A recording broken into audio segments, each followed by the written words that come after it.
All right, you guys are moving along very well, so we're going to add one more 1 minute question before a lightning round on a couple. So this time we will be starting with Clark.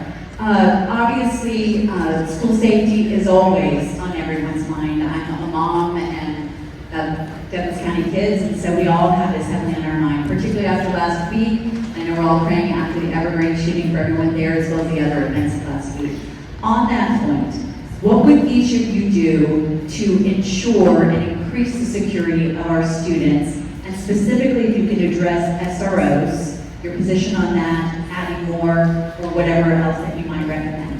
Thank you. So right before this meeting, the Deborah County schools had a meeting on safety. And as a dad of 3 kids, and I send them off to school every day, this is at the forefront of my mind. And we have to have a multi-tiered system to keep our schools as safe as possible. Yes, we need to have SROs. And thanks to the taxpayers who just passed the mill levy and bond, we were able to add SROs at our middle schools and our high schools. We were also, through the bond, we were able to add safety in our schools. And all of that is important. And we need to make sure that we have mental health supports for all of our young people. 48% of our students are experiencing anxiety on some kind of regular basis. 42% are experiencing some levels of depression. And we have to have the mental health professionals that are able to support our young people for our schools to be truly safe.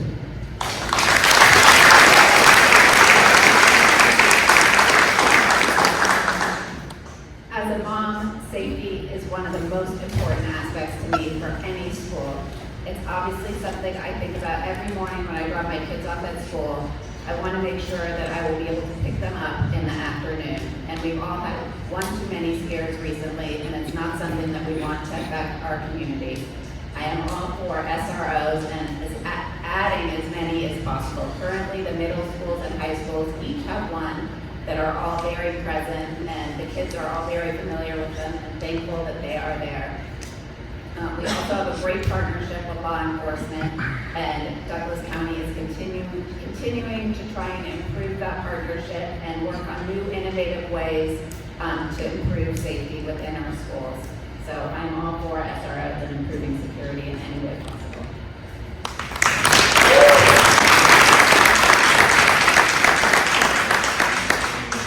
Likewise, I think that it's incredibly important to continue partnerships with our law enforcement agencies in Douglas County, and I think that if we have the opportunity to increase the number of SROs, we should. That will require an investment from the voters, though. And so I hope that we can all come together as a community and decide that that is a priority that we would like to invest in. As Clark said, I think that safety is multi-pronged. I think that we have to arrive at evidence-based, research-backed, holistic safety measures that are determined with community input and support. This does mean funding mental health initiatives, resources, and personnel. Personally, I was very disheartened that in March, the federal government illegally impounded $1 billion of funding that was supposed to go to school mental health initiatives and rolled them into no-strings block grants. We will now have to compete for those funds with other schools, other districts, other states, and we will have through a grant-writing process. So I think that marshaling our resources as a district is incredibly important so that we can make sure that we provide mental health resources, initiatives, and personnel for our students and make our schools safer.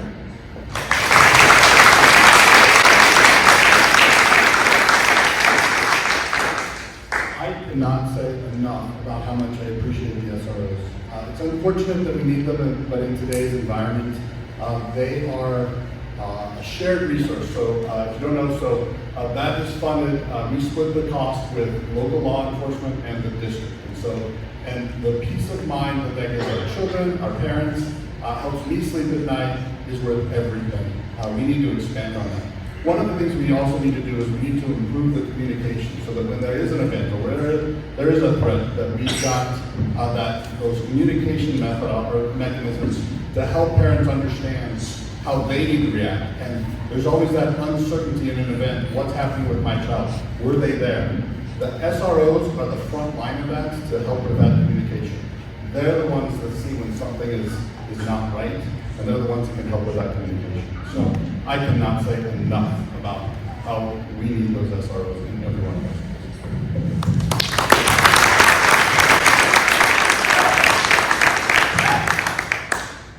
As a mom, I could not talk about how important school safety is even more. It is so important. I support layered safety strategies that actually work. I have conducted threat assessments in Douglas County, and I think I'm the only candidate who can say I did that.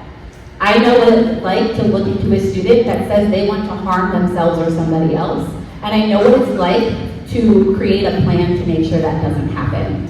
In order to really talk about school safety, we need people on the board who have made those tough decisions within schools. We need Clark as an administrator, we need Kelly as a teacher, and we need me with a school social worker who met with those students week after week to get them to understand that they are more than what a bad decision, and they can really find belonging and community in this place. School safety is about belonging, it's about community, it's about students wanting to feel included, and so they're not kind of on the outskirts. Thank you.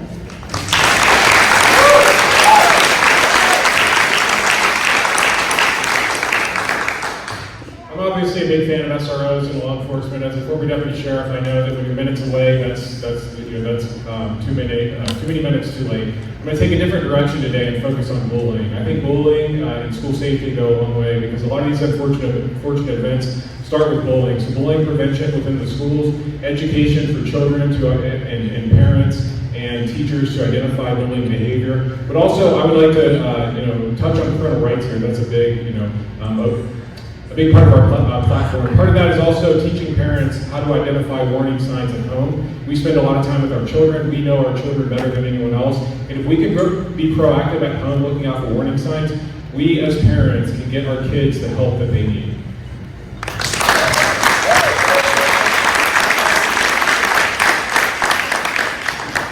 So Clark mentioned the safety and security presentation that came directly before this meeting. It's online. I would recommend watching it if you want more information on how our district does this. I think we do a very good job of pairing with law enforcement, of having SROs in buildings. We also added some campus security staff to all of our elementary schools. We were doing very well on that. That was all to do with MLOs and bonds.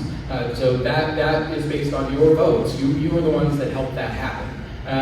What I will say is when we're talking about safety and security, what was brought up by our experts that work in our district is that we need a sense of community for all of our kids. When our kids feel like they are part of a group, the chances that they are going to act against that group drop significantly. And the person that just brought that up today is who we trust to lead the mental health initiatives in our schools. That is why I'm saying go watch this, go find out exactly what we need in this district. The parity that we don't have between our counselors and our students is what we need here. We need to have those frontline workers who identify mental health issues.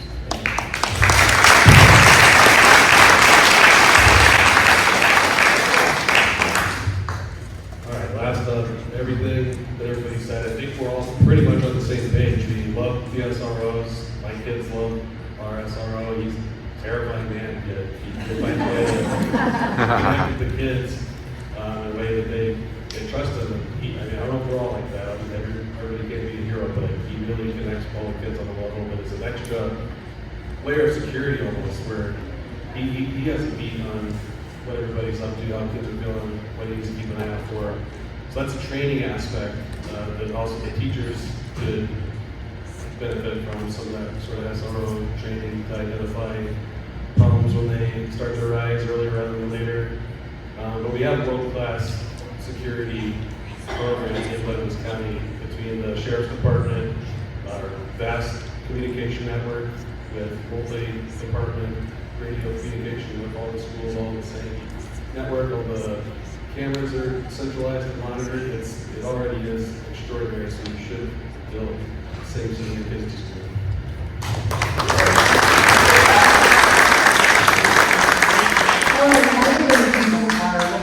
Lightning round. This is keep your answers to 1 or 2 sentences, maybe 3 if you're concise.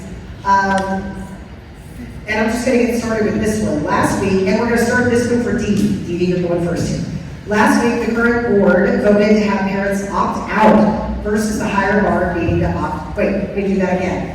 I'm a professional, don't try this at home. Last week, the board voted to have parents opt in versus the higher bar of needing to opt out for the Healthy Kids Colorado survey. This vote occurred after concerns were raised by the questions many cite as invasive and inappropriate, such as asking students about gender identity and sexual conduct.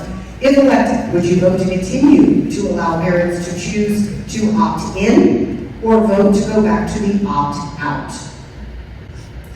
If elected, I would definitely vote to keep it as an opt-in. I was actually at the school board meeting last week and spoke on behalf of it being in favor of opting in, as I believe parents do have a right to know what their children are doing in school.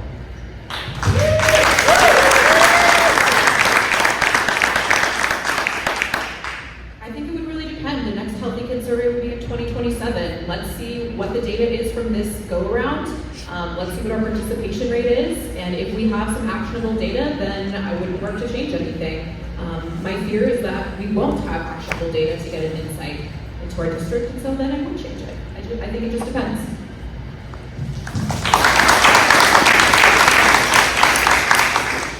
So Dede and I were both there to support the opt-in. Somebody spoke to me as my proxy, but it was my speech.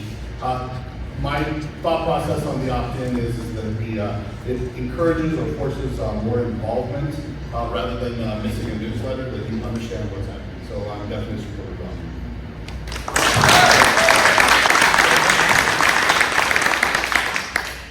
I'm cheating. I support SROs. I forgot to say that. So I wanted to make sure that was clear. When it comes to survey data, I'm with Kelly. It depends on if we get data. We don't know our problems if we can't measure them. So as long as we have data, I'm okay.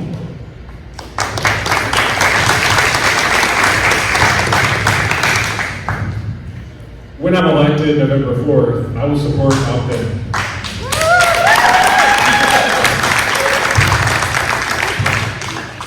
So I think it's important to know that El Paso County has already enacted this opt-in. What we saw is a complete loss of data from the Healthy Kids survey, and this survey supports not only decisions made at our level as a board, but also at the level of law enforcement. So we need that assistance, and I would change it if we don't see that results in that survey.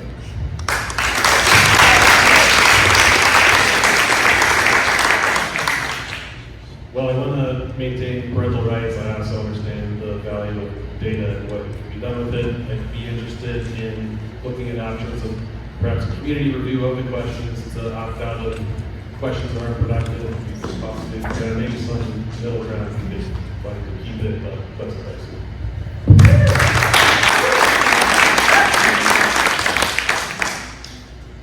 So Director Thompson at the board meeting on last Tuesday brought up an excellent compromise. Put the permission slip in the packet that all parents fill out at the beginning of the school.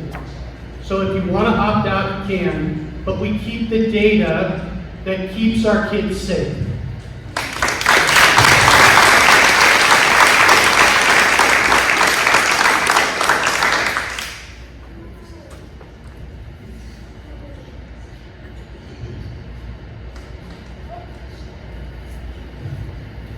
Our technical advisor is my wonderful husband, John. So thank you for that.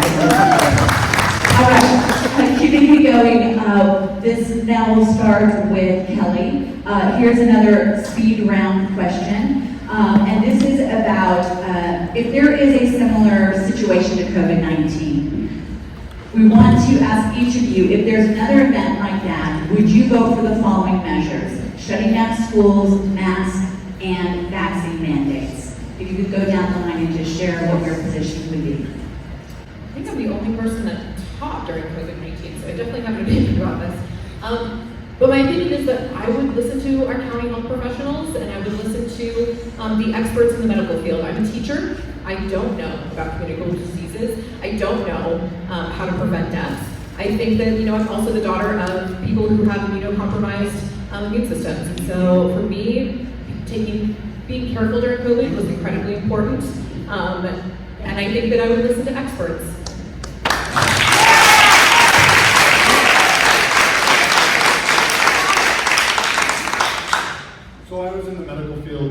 time, and I would not support that.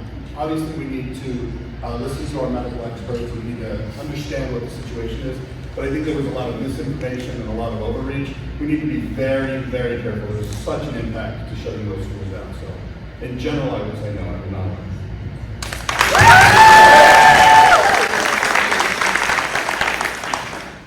I was a school social worker during COVID. Nobody wants that. Nobody wants to close down schools. Nobody wants vaccine mandates. Nobody wants people to tell you what to do. And so I will listen to experts, but nobody wants that. No, I would not go for that first.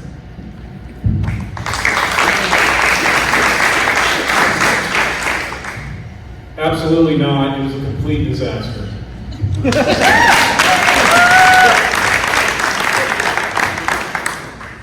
So I, like Kelly, am not an expert in the medical field. I would listen to what the medical experts tell us to do. I want to make sure that our students are protected, and that means being protected from communicable diseases if that is what the experts are saying we need to do.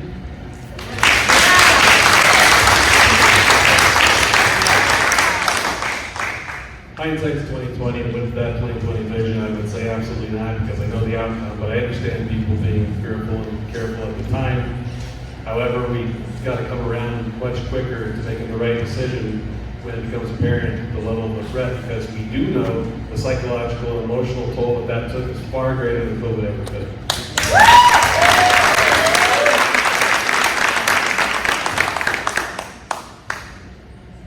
I think it's a little difficult to answer a question about a hypothetical outbreak. So a couple of things. I think we learned during COVID that young people had tremendous learning loss. And as an educator, that is deeply concerning to me. And so I would, yes, listen to experts and work to make sure that we get and keep our young people in schools as much as possible.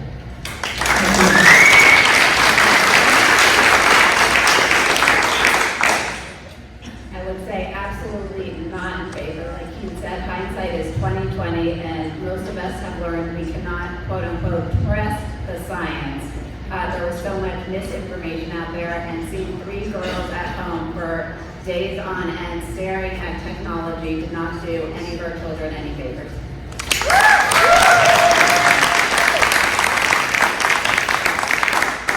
Okay, we now have some questions from the audience. And again, if I don't choose your question, please don't take it personally. We don't know who wrote these. I'm trying to get the ones that are repeating on multiple cards. So that's kind of what we're doing here, just to let you know what our thought process is. I'd like to know this question. It's very general, and I'd like to know, what do you think is the biggest issue facing our students? And I believe this one is for Kelly. Nope, is it for you, Steve? Okay, it's for Steve. Excuse me, how many seconds? Let's go. This is a minute, yes. So a minute on this one. What was the question? Well, we established you have 1 minute to answer the following question. What do you think is the biggest issue facing our students? I want to go first. So the biggest issue, we need to get back to learning, remove the distractions from our kids. Our kids just want to be successful. So the biggest issue that they have is all of the different voices and all of the different, just all of the noise. I think kids and teachers want to get back to learning and being taught life skills, understanding, even though they don't know what their future holds, at least having some kind of vision of where that could be, and the confidence that the people that are teaching them know what they're talking about. So I think there's just a lot of confusion out there. I would love to get back to the foundational core issues.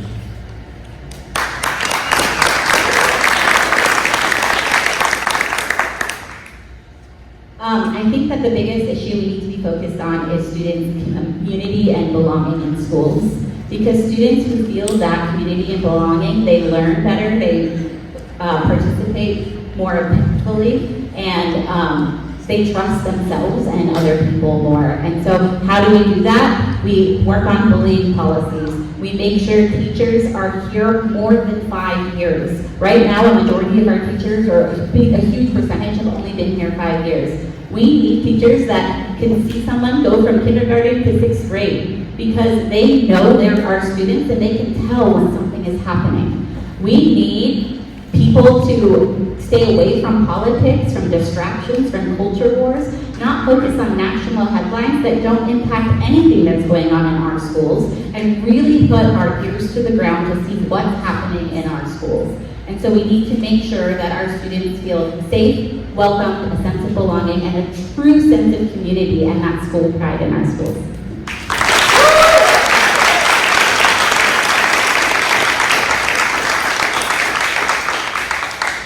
I think one of the biggest issues facing students right now is that they're allowed to progress to different grades without meeting the standards of their current grade. And so we're not doing them any favors in life by allowing that to happen. So the first thing that we need to do is make sure that we're instructing children and identifying areas where they need additional help and having those mechanisms in place to make sure children are reading at grade level, that they're doing math at grade level, that they're doing all the subjects at grade level, and especially reading. Reading is critical because the first few years you're learning to read and then you're reading to learn. That's a critical skill that we must have. And I had a meeting with another board director the other day, one you probably wouldn't expect I'd be meeting with, and she teaches in college, and she was explaining that seniors are coming to class lacking some of these core skills, and so that is an area that we have a direct impact on in the Douglas County School District.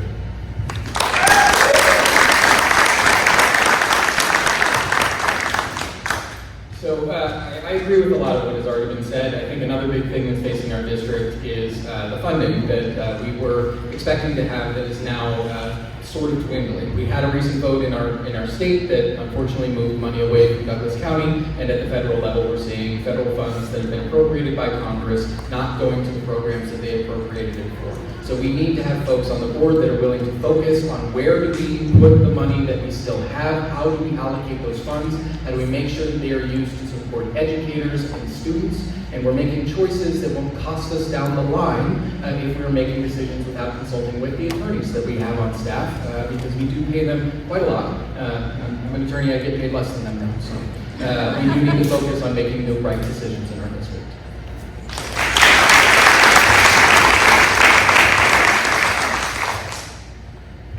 The world is so full of chaos now with everything that children are exposed to on social media, on TV, everywhere else. Things that we took for granted as verifiable, irrefutable facts for thousands of years are challenged daily. And it's hard to be grounded in reality sometimes. So kids need a safe haven in their schools where they address, prioritize math, science, literacy, civics, and critical thinking, and that's it. And we don't need to bring politics into the classroom. Really all that matters is they learn the skills that will help them be productive members of society, and their parents can handle all of the political ideology, praise and however they want.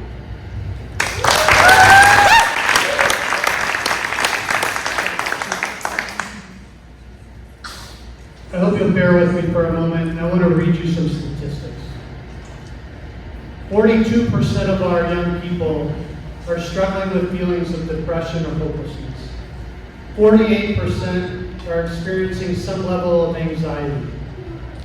22% of high schoolers thought about suicide, and 10% made an attempt. We are in a mental health crisis. Our schools, Kyrzia talked about part of the antidote to this problem. Our young people need to belong. They need a sense of belonging, and our schools are a key place for that to take place.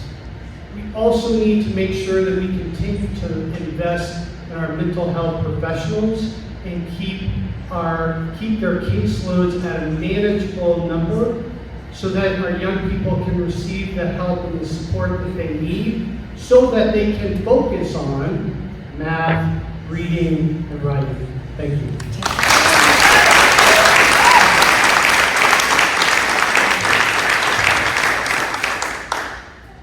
One of the things that is most important for our kids today is the ability to learn how to critical think and to write papers based on their beliefs without being worried that their teacher might share a different view. When that happens, it ruins their confidence and their ability to believe in themselves. And all kids should be able to write papers or speak freely based on an opinion, whether the teacher agrees with it or not.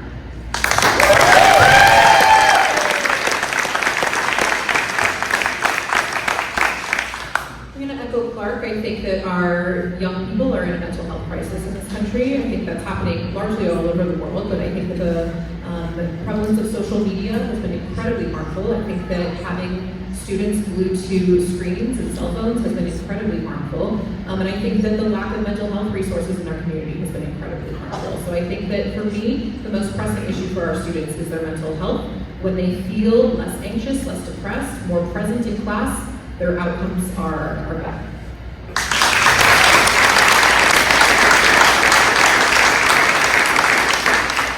Well, time is going quickly, so we have time for just one more audience question, and then we will move to the 30-second closing. So if we did not get to your question, there's only so much time, so thank you for your patience. This is a question that there are numerous cards for, so we chose this one to be one that is asked here. So if you all are elected, you're the nexus of a big topic in our culture right now, and so I'm trying to synthesize the many people ask this question. There are different policies right now about girls' sports. There is a federal policy that bans it, CHASA supports it, and, that's a great question. See, I need my fellow person in a colored shirt. That is basically protecting girls' sports. The question that has been asked is, for each of you, if you're a nexus on a school board where there are state, local, and federal policies that are different, are you for allowing biological boys to compete in girls' sports? That's the question, starting with Kyrzia. Oh, I get to go first. I am for obeying the law. Right now, of course I care about girls' sports. I have a little girl. I want my girl to be able to participate in state sports, and I want her to have the opportunity to win scholarships and to go on and play college sports. That won't happen if we break CHASA's rules. And so as we can take this on as it becomes more and more known of what to do and what evidence-based practices happen. But right now, I don't want to spend my funds or our community money on courtrooms. I want them in classrooms. Right now, we need to follow the law, and we need to make sure our kids can play sports at state and national levels so they can be exposed to scouts, they can be exposed to scholarships. I, of course, care about girls' sports, and I want to make sure that we're not breaking the laws or thinking that we can do things that we can't.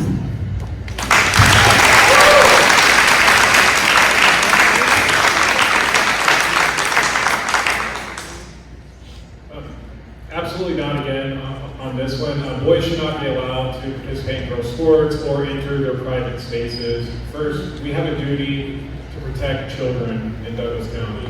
And girls should not be forced to share their locker rooms, their bathrooms, their competitions, their scholarships with biological males.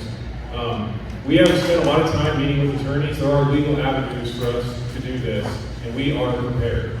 There's a video out of California that breaks my heart of 2 8th-grade girls having to testify to their school board to say, please, don't let boys in my locker room.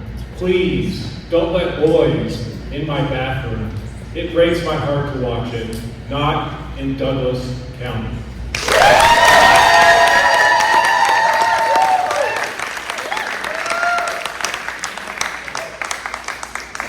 So I think we can all agree that all students should feel safe in the spaces where they have to do the most private things that all of us do in their lives. I want to make sure that every student has a space where they can feel safe in doing those things. As far as the legal concerns, when you're talking about breaking the law, CHASA is not the law necessarily, but there is protections under the Colorado Constitution, there are protections under Colorado law for students, and if we break those, that is more money that comes away from our district. It goes to paying attorneys, it goes to paying fees, it does not go to teachers and students. What I want to focus on is the actual problems that our girls are facing in sports, and that is the lack of equipment. That is having to use hand-me-downs from the boys' team. That is flooding softball fields for a That is the actual problem our girls' sports are facing, and that is what this board needs to address. That is the problem.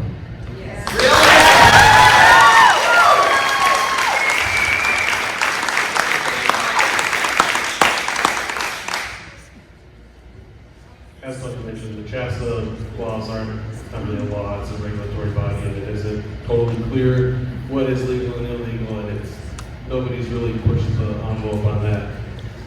But regardless of whether or not it's legal or we want to obey the law, we want to obey natural law and stand up for what's right and stand up for logic and reason as educators in the educational system. If we're telling children to think critically, use the Socratic method, all the things that go into making sound decisions, yet we're going to tell them to deny what their own eyes see, because in this case, reality is inverted. We're not doing our jobs as educators, teaching children to pursue truth.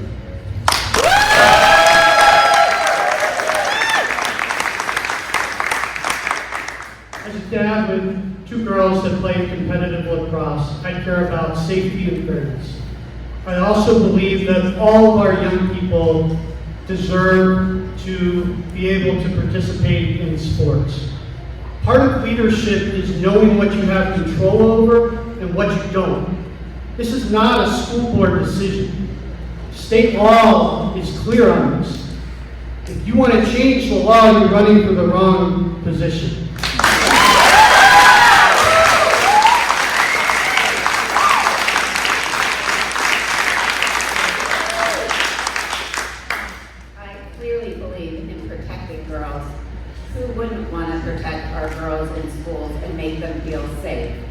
It is imperative that all girls feel safe no matter where they are in schools. An 18-year-old boy is very different than an 18-year-old girl. And I asked my daughters tonight how they would feel if a boy walked into their locker room or their bathroom while they were changing for sports. And they said that they would be horrified and run out and wouldn't probably even go to the bathroom because they would be scared. Also, the mental health crisis that would cause for our girls is next level. I was lucky enough to hear Callahan speak a few months ago. She was a swimmer who was forced to swim with a boy on her team because he was going through a transition, and she was told she had a mental health problem and that school would provide her a psychiatrist to talk to because she felt uncomfortable with him in the dressing room with a bunch of girls.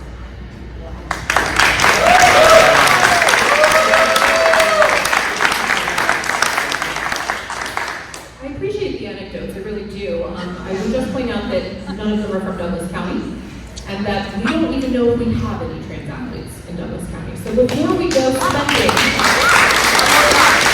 hundreds of thousands of dollars on legal settlements because we want to break the law, I think that we should consider that. I also think that we have a really unique opportunity in that the Supreme Court of the United States is about to hear two cases that will govern this issue, Little v. Hecox and West Virginia v. BPG. That is going to happen in the October term. They are going to rule on it by next June. I think maybe before we make any decisions that could cost our district in legal settlements and insurance premiums, we wait for the Supreme Court to figure it out.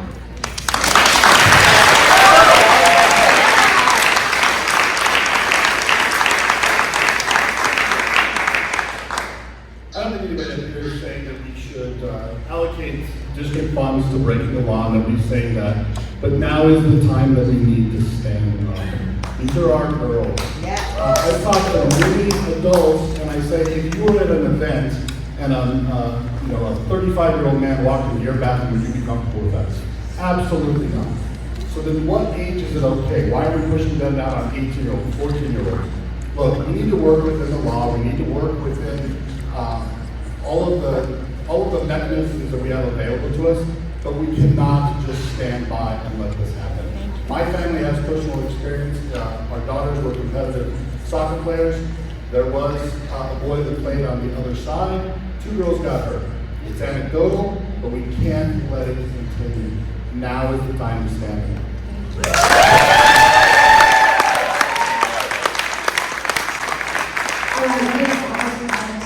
And I just want to say a big thank you to all of you for being concise and all of you for not going over on the clapping. It has allowed us to get more questions in than we thought we were going to get in tonight, so thank you to everyone. This question should be a no-brainer for all of you.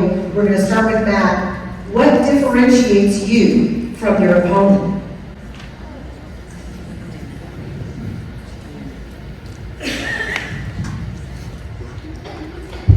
Sure, great question. So what differentiates me from my opponent is going to be my breadth of experience, and also, obviously, our views on protecting girls in their sports and their spaces. And so I bring a wide breadth of experience to this, and it's not solely relying on education experience, right? You're going to have government experience, you're going to have corporate experience, and just that, different lens and viewpoint on things. I'm also a parent, which I think a lot of us are, but I'm a parent with a kid in the district. I lived through COVID. I saw what happens when school boards are not effective. I saw what happened when school boards do not listen to parents. And it ignited a passion in me that I have not let go since. 5 years ago, I had no clue what a school board was. If not for COVID, I still would not. So never again. That is why I'm here. And they will not have the same passion that I do for this.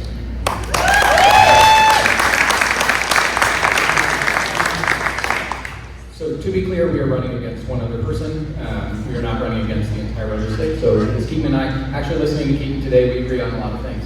So what sets me apart is I do have experience in the classroom. I did teach, and I also have a law degree, and so I have some experience in reading the laws, identifying when maybe issues before the board require that time, and I also have experience in working with students and making sure that we are addressing the issues like cell phones in class. You would be surprised in a theater class where everybody thinks they're going to get an A, how many cell phones come out as soon as people walk through that door. I think it is great that our board has that on the agenda. That is something that they are working on currently, and I would love to continue to work toward cell phones in classrooms. The other thing is I have great levels of experience in this district. I've lived here almost my entire life. I got you beat by 7 years, so I do have that as well. I would ask that you vote for me.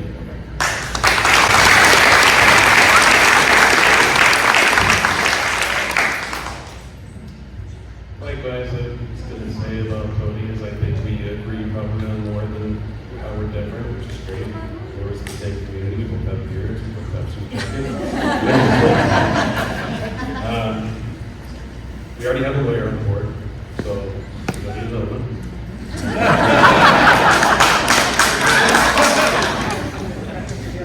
And I work as a senior supply chain manager in medical device field, so I'm keen on operational efficiency, how to streamline processes and save money, but that's really not the purpose of the board. Is to be a technical manager, as an educator, is to be a community member, and a voice, and a person that will stand up for the community and guide the district in the direction that is agreeable to the majority community members.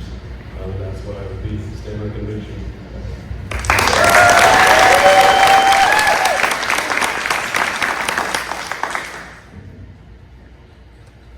Likewise, I think Dede and I share some core values and a belief that young people should be at the center of our decisions.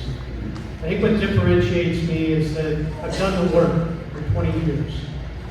I've taught classes, I've lesson planned, I've sat in the principal's office across from young people who are struggling with a myriad of different issues. I've made difficult decisions when it comes to budgets, and I have results. I helped lead the turnaround of the lowest performing high school in Denver. And I have the passion to keep our taxpayers' dollars in classrooms and out of courtrooms.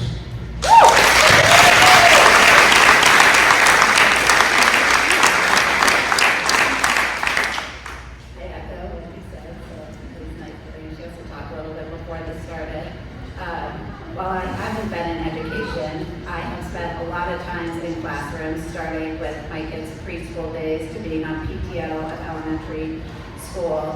And I've also lived in a lot of different places, so I've seen what works and what doesn't work. My background is in finance, and we would be elected to be on the board, not to be hired as teachers, but to represent a very diverse set of background and skills to help maintain the infrastructure that is in place for teachers and educators.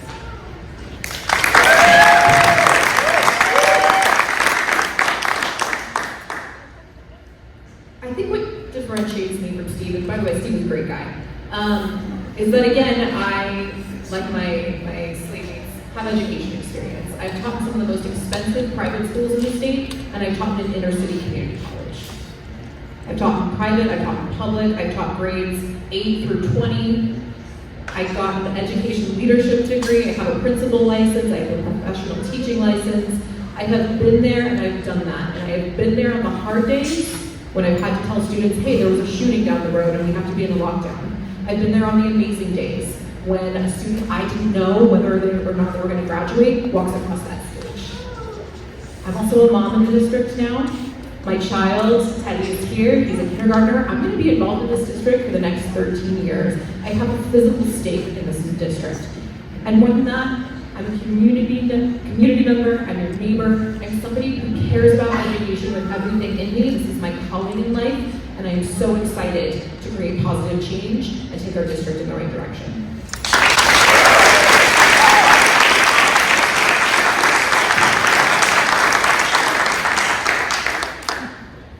So I never wanted to be a politician. That's not my goal. This isn't a stepping stone. I'm doing this for the next generation. And just as Kelly said, and it's very nice, I was about to say the same thing. Look, everything I've seen, everybody on the board here, I think we're saying a lot of the same things, so we're just nuances, right? It's how we approach things. So I think everybody up here wants the same thing. We want what's best for the children. The difference between us, maybe and some of the career teachers up here is that I'm a corporate executive, I'm an MBA, and I'm focused on, we have exactly one employee.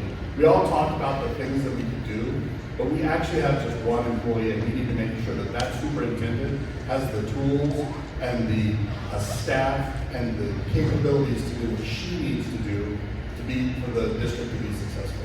We would like to talk about all the things we can do, but we need to make sure that she's enabled to do those things, and that's where being a corporate leader at the VP level is going to really help me enable the progress. So I wish everybody the best.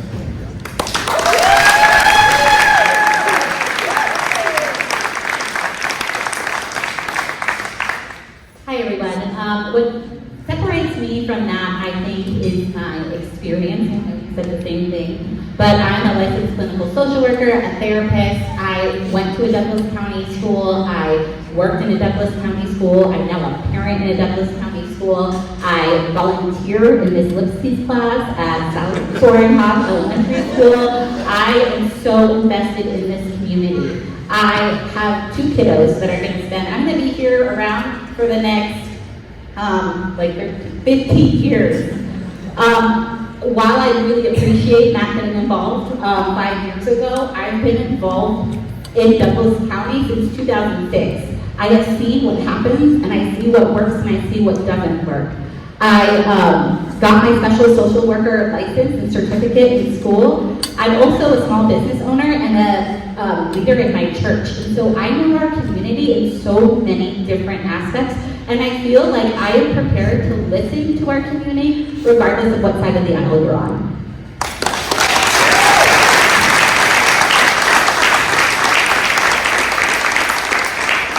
Great, well, in our last 5 minutes, we are now going to have closing statements.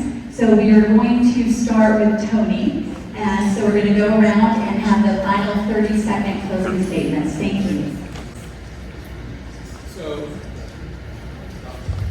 So the 30 seconds is incredibly fast. I think you've heard a lot of things today. I'm a student of the district. My focuses are on making sure we're spending taxpayer dollars responsibly, making sure we have robust extracurriculars for all of our students, and making sure that our students feel safe and supported in their schools. Once again, this vote is on November 4th. You'll be getting your ballots on October 13th, though.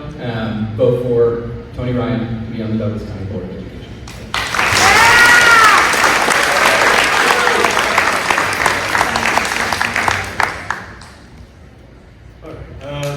The main reasons to vote for me is I'll protect your parental rights.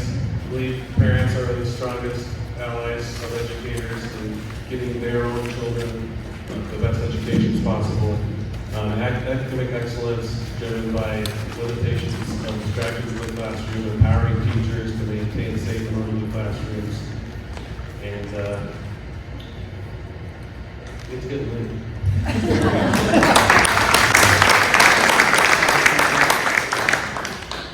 At times tonight, it's felt like we've been on a cable news set. I'm not here for the politics. I'm here for kids. I'm a career educator with 22 years of proven results. I'd be honored to earn your vote in November, and I'm passionate about keeping our tax dollars in classrooms and out of courtrooms.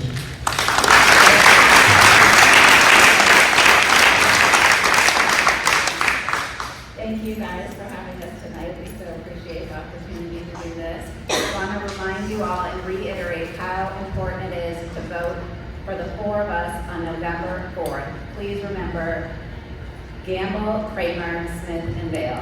Thank you.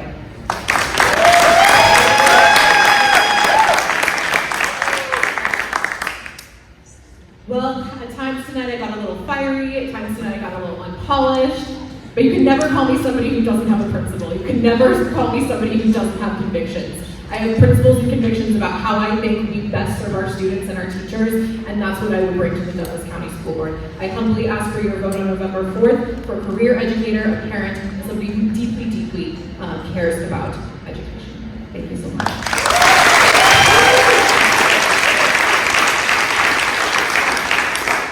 Thank you, Mandy and Deborah, for facilitating and asking great questions. You know, we've all heard this tonight. I think, again, you've seen that we all care about our children. So all we want to do is say on November 4th, vote for the common sense slate. Gambill, Kramer, Smith, and Vail. We just want to get back to the basics and make kids successful. Thank you very much.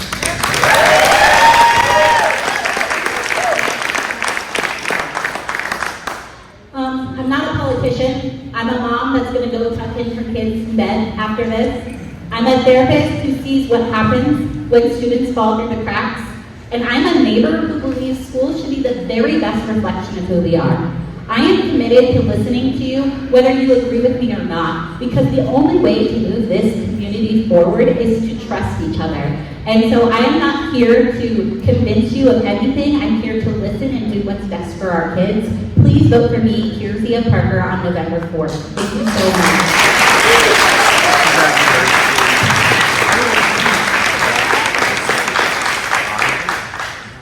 All right, I like going last. So I think you can tell a lot about a person by how they end their trip to the grocery store. And I always return my shopping cart. That is why you should vote for me this November. I'm always going to be a straight shooter. You'll always know where I'm coming from. And I promise I'm doing this for kids, and I'm doing this for teachers, and I'm doing this for parents. Thank you so much.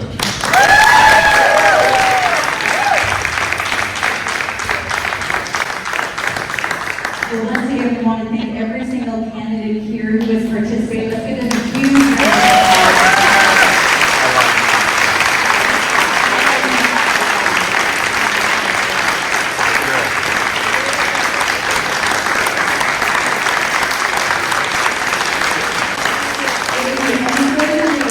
Make a couple of housekeeping announcements. In the back, you will find material for the different candidates and the different slates.